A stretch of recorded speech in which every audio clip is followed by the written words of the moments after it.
Hi everyone, Christina here. Welcome to another card video at my YouTube channel and blog. Today I'm going to be using the new Cold Hands stamp set from Waffle Flower, and I'm going to be doing some watercoloring and then stamping and embossing over top of the watercolor. So I'm starting out with some Strathmore cold press watercolor paper. This is the pre-cut 5x7 watercolor paper, and I've adhered it down to a hard board using some blue painter's tape.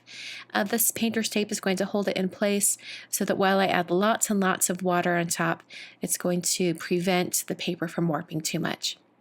Using my Mission Gold watercolors from Mijello, and I'm going to start by putting some water out on the surface of my watercolor paper. I'm just using a large Zen watercolor brush from Royal and Langnickel, and I'm going to get this nice and wet, and then I'm going to start bringing in some pretty strong colors. So this first layer of color that I'm painting here is actually going to be quite faded once it dries, so I will do some additional layers as well. So I started with a nice green, and then I moved on to some blue colors and then faded that into purple. So the whole idea of this background is I want a pretty smooth gradient or change of color between the green to blue to purple. So I am kind of going over those areas multiple times, adding more and more color on top, just trying to get those colors to mix. And because I'm using colors that are next to each other on the color wheel, I don't have to worry too much about the colors getting lost or over mixing, which is kind of nice. So I'm using my heat tool to speed up the drying process. You definitely don't have to use a heat tool. You can just let this air dry. But the advantage of using a heat tool when you're doing kind of like a gradient like this or an ombre is that when you dry it, it stops the colors from moving. So if you're ever doing a background like this and your colors are mixing a bit too much, try drying it and then putting more layers on top, because drying it will stop those colors from mixing. So I'm doing some additional paint on top, and this paint that I'm using isn't quite as watery. It's a little more thick, and because it had more color than water, it put down a really saturated color. So I'm using my heat tool and drying that once more. And I ended up just doing 2 layers of color, and then I got to the kind of saturation and fullness of color that I needed. So I removed this from the board, and then I trimmed it down to be more of a narrow piece. And I'm going to coat the paper with a powder tool. This is just to prep it for some stamping and embossing. So I have my greeting stamps from the stamp set mounted in my Misty stamp positioning tool. I'm going to swing that over and press this down onto the watercolor paper. After I have that stamped, I'm coating it with some Hero Arts white embossing powder, and I'll tap that to shake off all of the excess. And then I'll take my heat tool once again, and this time I'm going to heat that embossing powder until it's smooth and melted. So after I had that greeting stamped in the center, then I arranged other stamps from the stamp set around it. And I wanted to make sure they kind of nestled in with each other and kind of puzzle pieced together. So I'm inking up my stamps with VersaMark ink once more, and then I'll go ahead and swing that door over and stamp down. I'm going to walk my fingertips over each one of these images.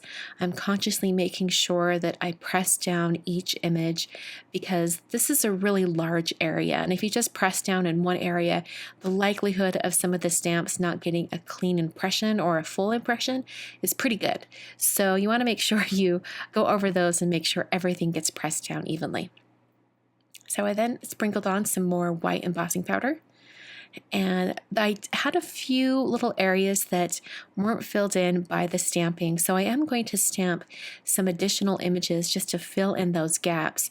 But for now, I wanted to go ahead and heat set this so I didn't have to worry about any powder accidentally being brushed off. So then I put on some additional stamps in the top corners and also that bottom corner.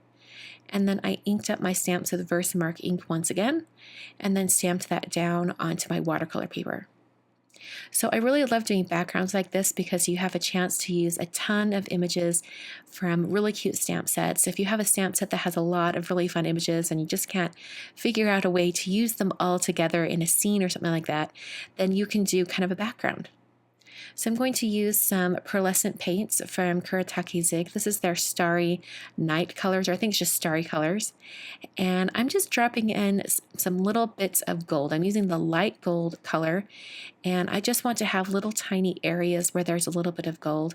So I'm painting in like the areas on the mittens and the tummies on the mice and things like that. I'm not being too heavy-handed with the gold because I do want a lot of the lined imagery to be the main focal point of all those images.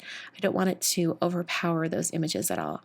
If you wanted to, you could always stamp and emboss the images first and maybe mask them off while you do that ombre background, and then you could paint the images with tons of really colorful colors, and that would be really fun too.